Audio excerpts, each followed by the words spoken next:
Hey everybody, this is Paul Hand, Senior Product Manager with Biamp here at InfoComm 2025. Here at the Building Infrastructure section, we're showing lots of functionality across sound masking, paging, and voice communications. Well, one of the things that we're going to take a look at here is the NPX paging station.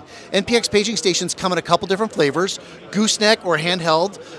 Both of them can be mounted on the table or on the wall. They're stylish, sleek, but they're also incredibly effective.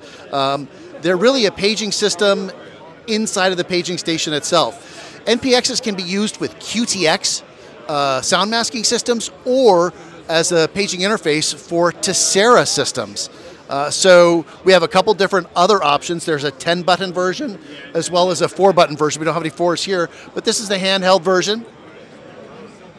And it's very straightforward. We have a really cool user interface on the front of the LCD display that allows us to know how much, what the voice level is. If I'm too close and I'm talking too much, it actually takes the red ring and shows that I'm talking too loud. Or if I'm too far away, it shows that I need to speak a little louder. So that's just one of the ways that NPX is making it easier to make sure that the message is getting heard by the intended audience as well as it ought to. For more information on NPX, the various versions, or Tessera or QTX, which NPX is used with, feel free to go to biamp.com.